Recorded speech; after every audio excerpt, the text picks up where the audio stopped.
students, today we learn the growth of population. Growth of population is change in the number of people living in the particular area between 2 points of time. Growth किसको कहते हैं? Population जब किसी particular area की तेज़ी से बढ़ती है या कम होती है तो उसको हम ग्रोथ ऑफ पॉपुलेशन कहते हैं. अब इसको हमेशा परसेंटेज के अंदर हम शो ऑफ करते हैं कि ग्रोथ पॉजिटिव है या नेगेटिव है.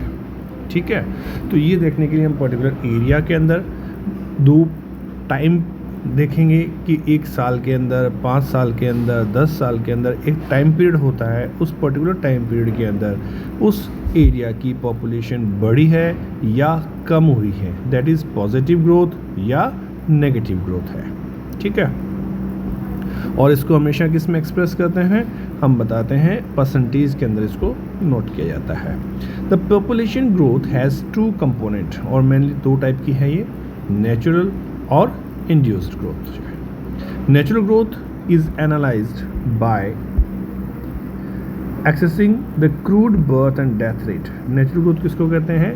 जो डेथ रेट और बर्थ रेट के बीच में जो डिफरेंस है, that is natural growth. And the induced component are explained by the volume of inward and outward movement of people in any given area. That means migrate people जो हैं India के अंदर वो भी इसमें इंक्लूड हो जाएंगे. However, in the present chapter जो है, जो हम चैप्टर पढ़ रहे हैं अभी, we will only discuss the natural growth of India population. कि इंडिया की जो ग्रोथ है, नेचुरल ग्रोथ है, वो कितनी बढ़ रही है, किस स्पीड से बढ़ रही है, क्या यहाँ पे ग्रोथ रेट है, उसके अकॉर्डिंग हम बात करते हैं. तो टोटल हम अगर देखें तो the annual growth rate of India population is 1.64%, जो 2011 के सेंसस के निकल के आया है कि 1.64% के हम एनुअली ग्रोथ कर रहे हैं, हमारी पॉपुलेशन बढ़ रही है. लेकिन ये 1.64% बहुत छोटा लगता है, लेकिन इसी को अगर आप एक बड़े अमाउंट के ऊपर लगा के देखेंगे तो आपको पता लगेगा कि ये कितना ज़्यादा हो जाता है. ठीक है, लगभग आप ये मान के चलिए कि अगर 100 करोड़ की पॉपुलेशन है हमारे इंडिया की, जो 121 थी 2011 के अंदर, तो अगर हम 100 भी मानते हैं, 100 माने, तो लगभग हम 1.25 करोड़ लोग बढ़ा देते हैं हर साल, इसमें ऐड कर रहे हैं. तो आप 2011 से 121 करोड़ हैं तो लगभग 2 करोड़ लोग इसके अंदर बढ़ जाएंगे. तो आप एक आइडिया लगाइए कि 10 सालों में कितने हो गए. आज हम 10 सालों के अंदर 20 करोड़ लोग बढ़ चुके हैं. ठीक है, तो ये ग्रोथ रेट, यानी कि परसेंटेज बहुत कम है, लेकिन ये ग्रोथ रेट जो है वो अगर बड़े अमाउंट पे एक नंबर, जो बहुत बड़ा नंबर है, उसके ऊपर अगर हम इसको यूज़ करते हैं तो ये बहुत ज़्यादा बढ़ जाता है. एक कई बार पूछा जाता है what is the population doubling time. Population doubling time किसको कहते हैं? कि population double time is the time taken by any population to double itself. क्या? At its current annual growth rate. जो इसकी ग्रोथ रेट है उसके अकॉर्डिंग कितने सालों में ये पॉपुलेशन अगर यही रहती है तो डबल हो जाएगी. इसको हम कहते हैं पॉपुलेशन डबलिंग टाइम. ठीक है, तो उम्मीद की जा रही थी कि कुछ 2035 तक या 40 तक हमारी पॉपुलेशन जो है 1 करोड़ 1.5 करोड़ के आसपास पहुंच जाएगी, ऐसा कुछ उम्मीद की जा रही थी. तो वो पॉपुलेशन डबलिंग टाइम की बात करते हैं. The growth rate of population in India over the last 1 century has been caused by annual birth rate and death rate and rate of migration and thereby shown different trends. There are 4 distinct phases of growth identified within this period. जब से country हमारी independent हुई उससे थोड़ा सा पहले से हम चलते हैं, 1921 से लेके हम प्रेजेंट टाइम तक देखते हैं, तो इसको हमने 4 कैटेगरी में डिवाइड किया है कि हमारी किस तरह से ग्रोथ हुई है. एक टेबल दिया हुआ है 1901 to 2011 तक का, लगभग 100 साल का ये टेबल है, 110 साल का. इसको अगर हम देखें तो देखो 1901 से लेके 1921 तक जो ग्रोथ थी वो काफ़ी नॉमिनल ग्रोथ 5.75% पर ईयर की ग्रोथ के अकॉर्डिंग बढ़ रही थी. पॉपुलेशन कम थी तो वो बढ़ भी रही थी. अब 1921 से बात करते हैं तो 1921 के बाद ये 51 तक जो एरिया है हमारा 1921 के अंदर देखते हैं तो माइनस में चलेगी, नेगेटिव चलेगी, क्योंकि उस समय अकाल पड़ा था यहाँ पे, फेमाइन हुआ था, वर्ल्ड वार की कंडीशन भी हुई थी और भुखमरी भी हुई थी, काफ़ी लोग बीमारियाँ में एपिडेमिक भी फैली थी, तो उससे काफ़ी डेथ्स वगैरह हुई थी उस तरह से कंट्रोल। फिर हमारे पास आता है 51 से लेके 81 तक का स्टेज, जिसको हम एक्सप्लोजन की बात करते हैं। यहाँ पे ग्रोथ रेट आप देखोगे 13, 14, फिर 21, फिर 24.80, 24.80, एकदम से ग्रोथ काफ़ी बढ़ गई। और 81 से हम प्रेजेंट ये तक की बात करते हैं तो अब ये 24 रहा, फिर 23 आया, फिर 21 आया, फिर 17। दैट मीन्स ग्रोथ रेट अभी भी हाई है, यानी कि इंडिया की ग्रोथ रेट 31 से हम 1931 से और आज तक की बात करें तो रिमेन हाई रही हुई है, बहुत ज़्यादा तेज़ी से ग्रोथ होती रही है। लेकिन 81 के बाद में इस ग्रोथ रेट के अंदर कमी देखी गई है। ठीक है, ये 4 स्टेजेस हैं हमारे पास। इन स्टेजेस को समझने की कोशिश करते हैं कि कौन कौन सी स्टेज को क्या क्या कहा जाता है। पहली स्टेज है हमारे पास फर्स्ट पीरियड, जिसको हम कहते हैं दैट इज़ 1901 टू 1921। इसको क्या करते हैं, it is referred as a period of stagnant और stationary phase of growth of India's population, यानी कि बहुत ज़्यादा फ्लक्चुएशन या बहुत तेज़ी से रैपिडली वो नहीं बढ़ रही है, रुकी हुई सी एक है जगह। क्यों? In this period growth rate was very low, क्योंकि ग्रोथ रेट थी वो कम थी, 5% के आसपास हमने देखी थी। Even recorded as a negative growth, 1921 में नेगेटिव भी रिकॉर्ड की गई है ग्रोथ। ठीक है, तो both the birth rate and death rate were high. इसका रीज़न क्या था, क्यों नेगेटिव हुई या स्टेगनेंट क्यों रह गई है या स्टेशनरी क्यों रहेगी, वहाँ पे रुकी हुई क्यों रही है, ये एक ठीक है। इसका मेन रीज़न था कि birth rate and death rate जो है वो दोनों हाई थे वहाँ पे उस समय। अब ये बर्थ रेट और डेथ रेट हाई कैसे हुए? जब ज़्यादा लोग मरेंगे तो नेचुरली लोग ज़्यादा बच्चे पैदा करने की कोशिश करेंगे, ताकि 5-6 हो तो 1-2 ज़िंदा बचेंगे, यानी कि डेथ रेट हाई थी, इन्फेंट मोर्टेलिटी रेट भी हाई थी उस समय। तो लोग सोचते हैं भी 5 होंगे तो उनमें से 2 बचेंगे, हो सकता है 5 साल से पहले ही मर जाए। ठीक है, तो इसका मेन रीज़न क्या हुआ? अब इसका पीछे कारण देखें तो क्या होगा कि poor health and medical services थी हमारे यहाँ पे, बहुत अच्छी है मेडिकल सर्विसेज नहीं थी, ये इम्प्रूवमेंट नहीं था। कंट्री अभी आज़ाद भी नहीं हुई थी, लोगों के पास फैसिलिटीज़ भी नहीं थी, इलिटरेसी वहाँ पे बहुत थी लोगों के अंदर। ठीक है, तो इस तरीके की जो बात है, और फूड जो था लोगों को खाने को नहीं मिलता था, बेसिक नेसेसिटीज़ जो होती हैं, रोटी, कपड़ा, मकान वगैरह जो हमारी बेसिक है, उसके अलावा सड़क है, पानी है, बिजली है, ये चीज़ भी हमारे पास भी नहीं थी।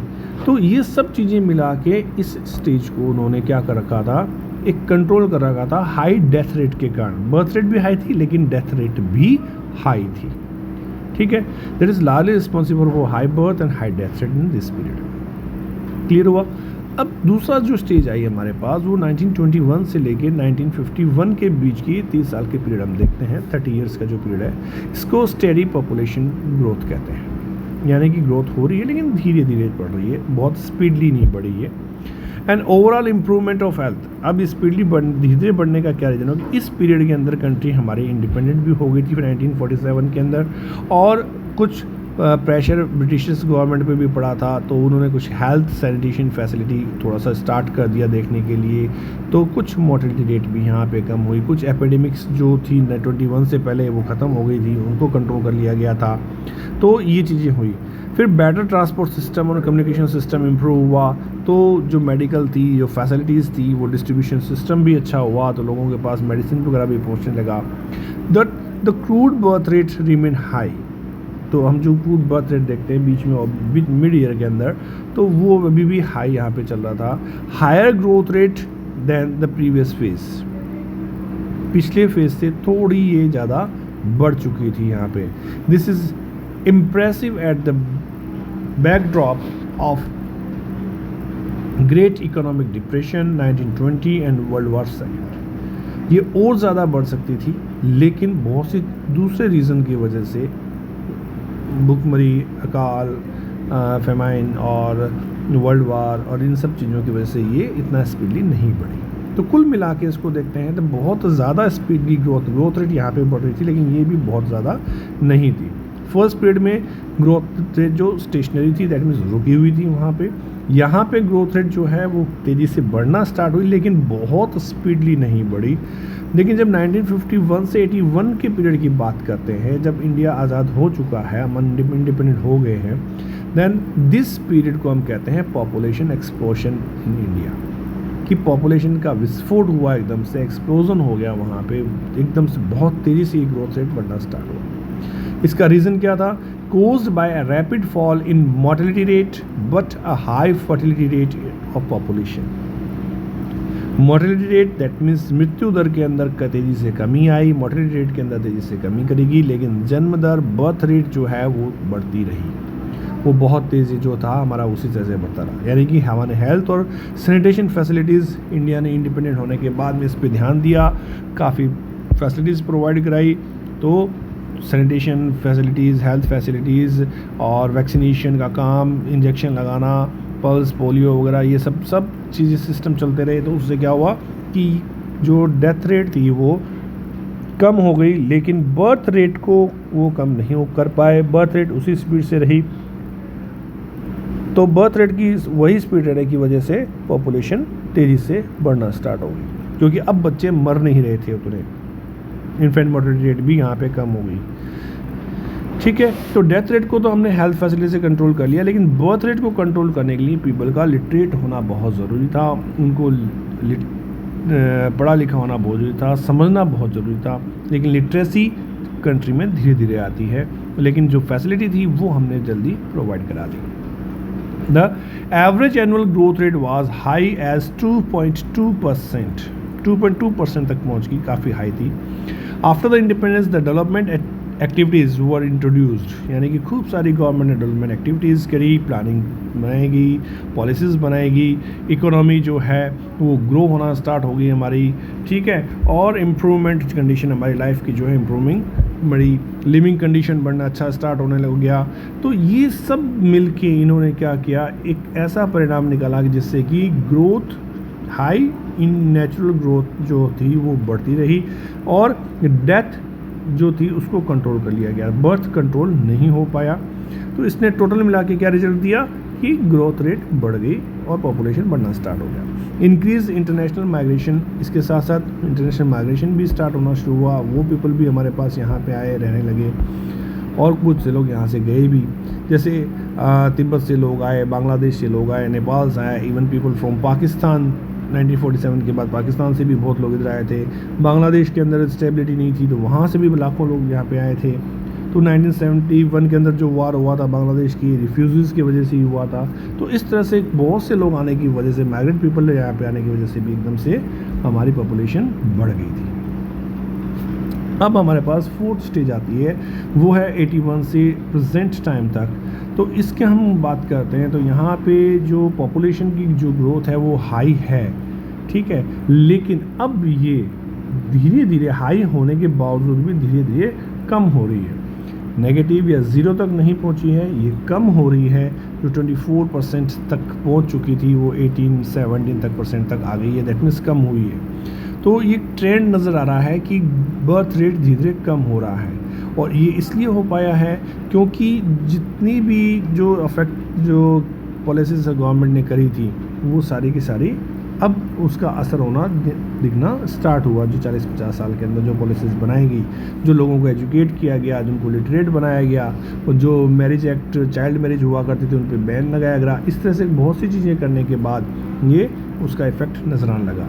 दैट मीन्स चाइल्ड मैरिज को बंद किया गया, एज जो उसको डिसाइड कर दी गई, improvement of quality of life बढ़ गई, एजुकेशन बढ़ी, फीमेल की एजुकेशन बढ़ने से वो अवेयर हुई अपनी लाइफ के बारे में कि जल्दी मैरिज कर देते हैं तो जल्दी माँ बनना पड़ता है, उससे उनकी शरीर पे काफ़ी इफ़ेक्ट होता है, उनकी बॉडी इफेक्टेड होती है, उनका सारा हेल्थ सिस्टम बिगड़ जाता है। तो वो सब चीज़ें जब एजुकेशन होने लगी तो लोगों को समझ में आने लगा कम बच्चे कीजिए, जो प्रिकॉशंस लेनी है उनको यूज़ कीजिए। तो ये सब चीज़ें एजुकेशन के बाद उनको समझ में आने, लिटरेट होने के बाद उनको समझ में आने लगी, उसका बेनिफिट लगने लगा। आपका छोटा परिवार होगा तो अच्छे से आप पालन पोषण कर सकते हैं, बच्चों को पाल सकते हैं, उनको अच्छी एजुकेशन दे सकते हैं, उनको अच्छी फैसिलिटीज़ प्रोवाइड करा सकते हैं। तो ये सब चीज़ें धीरे धीरे कंट्री के अंदर जब लोग एजुकेट हुए, समझ में आया, तो वो पॉपुलेशन पे कंट्रोल करना स्टार्ट किया उन्होंने। एक वर्ल्ड डेवलपमेंट रिपोर्ट आई थी कि इंडिया की जो पॉपुलेशन है वो करीब करीब 135 करोड़ हो जाएगी 2025 तक। लेकिन अभी भी हमारी पॉपुलेशन, अब अगर हम उसको देखें, जैसा कि हमने बात किया कि 121 करोड़ लोग हैं हमारे पास, 121 करोड़ पीपल थे हमारे पास 2011 के अंदर, और उसको अगर हम 1.65% की ग्रोथ रेट से देखें तो आने वाले 10 सालों के अंदर ही वो 20 करोड़ बढ़ चुके हैं, 20 से 25 करोड़ बढ़ चुके हैं। दैट मीन्स हम ऑलरेडी इस फिगर को क्रॉस कर चुके हैं, जो वो कह रहा है कि 2025 में हुआ। 25 तक तो शायद हम 150 करोड़ को क्रॉस कर जाए, है ना। तो ये तो काफ़ी इनका जो एस्टिमेट है शायद पीछे रह जाएगा इसमें। The analysis done so far show the average growth rate, but the country also has wide variation. अब ग्रोथ रेट सब जगह एक जैसी नहीं है, अलग अलग जगह, अलग अलग स्टेट में अलग अलग एजुकेशन लेवल होने की वजह से, पीपल का लेवल होने की वजह से वो ग्रोथ रेट जो है हमारा अलग अलग हो जाता है। रीजनल वेरिएशन को अगर हम देखें तो पॉपुलेशन ग्रोथ किस तरह से हमारे यहाँ बढ़ी है वो थोड़ा सा देखते हैं। जैसे स्टेट लाइक केरला, कर्नाटका, तमिलनाडु, आंध्र प्रदेश, उड़ीसा, पुडुचेरी और गोवा, अगर हम ये बात करें तो ये slow and low growth rate वाली स्टेट्स हैं, जो 20% से ऊपर नहीं बढ़ी इनकी पॉपुलेशन। केरला सबसे लोएस्ट ग्रोथ वाली स्टेट है, जो 9.4% ही पॉपुलेशन इसकी बढ़ी है पिछले डेकेड्स में, 10 सालों में। और दूसरी बेल्ट की बात करें, a continuous belt of the state from west to east, यानी पश्चिम से पूर्व, वेस्ट टू ईस्ट की तरफ जाते हैं, यानी कि राजस्थान से अरुणाचल प्रदेश की तरफ हम चलें, ठीक है, या गुजरात से अरुणाचल प्रदेश की तरफ चलते हैं, या नॉर्थ वेस्ट की तरफ चलते हैं, या नॉर्थ एंड सेंट्रल पार्ट की तरफ चलते हैं, तो यहाँ पे ग्रोथ रेट जो है हाई है, ठीक है, रिलेटिवली साउदर्न स्टेट। क्योंकि देखो इस पूरे एरिया के अंदर वेस्ट टू ईस्ट की तरफ जाते हैं तो गंगा, यमुना, इन सब का एरिया आता है, एग्रीकल्चर एरिया है, तो पूरा एरिया है, ये डेवलप्ड एरिया है। और पहले आपको पॉपुलेशन कहाँ है, रिवर बेसिन के, जहाँ पे उनको पानी, एग्रीकल्चर फैसिलिटी वगैरह सब बेस्ट क्लाइमेट मिलता है, वहाँ पे होती है। तो साउदर्न स्टेट से ज़्यादा यहाँ पे अच्छी है पॉपुलेशन मिली, तो यहाँ पे पॉपुलेशन ग्रोथ थोड़ी अच्छी रही। It is in this belt compare the Gujarat, Maharashtra, Rajasthan, Punjab, Haryana, UP, Uttarakhand, Madhya Pradesh, Sikkim, Assam, west Bengal, Bihar, Chhattisgarh, Jharkhand, the growth rate of average remain 20 to 25%. During 2011, the growth rate of almost all state and union territory have registered as a lower figure compared to the previous decade, namely 1991-2001. यहाँ पे धीरे धीरे growth rate कम होती नजर आई। The percentage decades growth rate of the 6 most populous states, namely UP, Maharashtra, Bihar, West Bengal, Andhra Pradesh and Madhya Pradesh, have all fallen during 2001 to 2011 compared to 91 to 2001. यानी कि 91 से लेकर 2001 के compare में 2001 से 2011 का जो दशक था उसमें यहाँ पे ग्रोथ रेट कम होना स्टार्ट हुई, गिरना स्टार्ट हो गई। The fall being lowest of Andhra Pradesh, highest in Maharashtra, Tamil Nadu and Puducherry have registered some increasing during 2001 over the previous decades. तो ये स्टेट वाइज अगर हम देखते हैं तो थोड़ा सा ये फ़र्क नज़र हमें आ जाता है। एक important aspect of population growth in India is the growth of its adolescent. Growth rate जो बढ़ रही है उसका इफेक्ट किस पे पड़ रहा है, एडोलेसेंट जो चाइल्ड है, यानी कि जो 14 से लेके 30 ईयर्स तक के बीच में जो एज है, दैट इज़ एडोलेसेंट। उसको हम एडोलेसेंट एज वैसे 14 to 18 मान लेते हैं हम इसको, लेकिन यहाँ पे हम थोड़ा सा और ऊपर चले जाते हैं। तो एडोलेसेंट ग्रुप को जो बात करते हैं वो 10 to 19, 10 to 20, इसकी बात कर लें, यूथ की बात उसमें इंक्लूड कर लेते हैं तो ये 30 तक चला जाता है हमारे यहाँ पे, ठीक है। तो लेकिन यहाँ पे हम एडोलेसेंट की बात करते हैं, जो एज ग्रुप बड़ा है वो बच्चों का ज़्यादा बड़ा है, जो 10 to 19 ईयर्स के ग्रुप का है, और वो है करीब 21% का, 20.9% का। इसमें भी अगर हम देखें तो मेल एडोलेसेंट जो है उनका शेयर है 52.7% और फीमेल है 47.3%। 3%, यानी कि मेल चाइल्ड यहाँ पे ज़्यादा किए गए हैं, ज़्यादा उनको चाहत की गई है। और इसी तरह से ये यूथ पॉपुलेशन इसके साथ में मिलाएं तो वो भी हाई पोटेंशियल। अब ये सारी की सारी जनरेशन जो है वो यूथ होती है, दैट मीन्स 10 to लेके 30 तक ईयर्स की तक की जो बात हम करते हैं वो यूथ पॉपुलेशन है। वो यूथ पॉपुलेशन में हाई पोटेंशियल एनर्जी बहुत होती है, काम करने की इच्छा बहुत होती है, जीवन जीने की इच्छा बहुत होती है और सब कुछ चाहते हैं वो। तो इनको सही तरीके से गाइड किया जाना चाहिए, अदरवाइज़ क्या होगा कि इनकी एनर्जी दूसरे कामों में लग जाएगी, ये भटक जाएंगे, ये दूसरे कामों में क्राइम के अंदर लग जाएंगे या ड्रग एडिक्ट बन जाएंगे या इलिटरेट रहे तो वहाँ पे ये क्रिमिनल एक्टिविटी के अंदर जुड़ जाएंगे, अपना कुछ ना कुछ करने की कोशिश करेंगे। तो ये सब चीज़ों को देखते हुए कंट्री के अंदर कुछ पॉलिसीज़ बनाएगी, कुछ सोचा गया है। इसके अंदर क्या सोचा गया, there are many challenges to society के सामने बहुत सी चिंताएं थी इस एडोलेसेंट एज को सही राह दिखाने की। Age for age these adolescent are concern, some of which are lower age at marriage, literacy, particularly female literacy की बात करें, स्कूल ड्रॉप आउट्स की बात करें, हम लो इनटेक ऑफ न्यूट्रिशंस की बात करें, उनके शरीर के खाने पीने की उनको न्यूट्रिशंस पूरा मिले, उनको high rate of maternal mortality of adolescent mothers, जो जल्दी माँ बन जाती हैं, उनकी जो मोर्टेलिटी रेट थी उसको कम करने की बात थी, HIV एड्स से इन्फेक्शंस फैलने की उसकी बात थी, फिजिकल और मेंटली डिसेबल ना हो जाए, रिटार्डनेस उनके अंदर ना आए, ड्रग एब्यूज ना हो जाए, अल्कोहलिक ना बन जाएं वो, ठीक है। और जुवेनाइल जो है delinquency and commitments of crime, that means कि वो क्राइम की तरफ ना चले जाएं। देखो, जब खाने को नहीं मिलेगा, आपको जॉब नहीं मिलेगी, आपको काम करने को नहीं मिलेगा, तो क्या होगा, बच्चा क्राइम की तरफ और दूसरी तरफ अट्रैक्ट होना स्टार्ट हो जाएगा, उसकी एनर्जी दूसरी तरफ लगेगी, डिस्ट्रैक्ट होएगा, वो टेररिस्ट एक्टिविटी के अंदर, चोरी चकारी में और दूसरी एक्टिविटी के अंदर इन्वॉल्व होता है।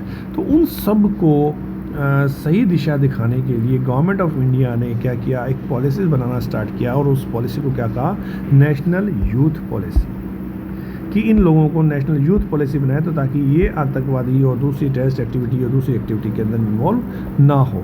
नेशनल यूथ पॉलिसी 2014 के अंदर लॉन्च की गई, फरवरी 2014 के अंदर, और इसको एक पूरा विज़न लिया गया इंडिया के यूथ को एक सही राह दिखाने की, ताकि उसको काम दिया जाए, ज़्यादा से ज़्यादा सही राह पे काम दिया जाए, सही तरीके से काम दिया जाए ताकि वो कर सके। To empower the youth of country to achieve their full potential and through them enable India to find its rightful place in the community of nations। ठीक है, तो NYP नेशनल यूथ पॉलिसी, ये कई बार पूछा जाता है कब लॉन्च की थी, 2014 के अंदर लॉन्च की थी और इसका ये विज़न था। और इसके अंदर जो यूथ वर्ड है उसमें 15 to 29 ईयर्स की जो एज ग्रुप है, जो मैं बार बार कह रहा था कि एडोलेसेंट 10 to 19 हो गया, लेकिन हम इसमें यूथ भी इसको इंक्लूड कर लिया, जो हमारे एज सबसे बड़ा एज ग्रुप है ये, वो तब इसका मतलब ये हो गया 15 से लेके 29 का एज ग्रुप, जो काम करने के लायक होता है लेकिन भटक रहा है, उनको काम नहीं मिलने की वजह से, जॉब नहीं मिलने की वजह से। The Government of India also formulated the national policy of skill development and entrepreneurship in 2015 to provide an umbrella framework to all skilled activities being carried out within the country and to align these to common standard and link skilling with demand centers। जैसी लोगों को चाहिए या हमारा industry के अंदर जो skill labour की बात है या कोई काम करने की बात है, उन चीज़ों को उनको सिखाया जाए यूथ को, और उनको एक रोज़गार, उनको एक जॉब, उनको एक बेटर लाइफ की तरफ ले जाने की कोशिश की जाए। तो ये टोटल हमारे पास growth rate of population is widely variant over the space time and country and also highlight the various social problems related to the growth of population.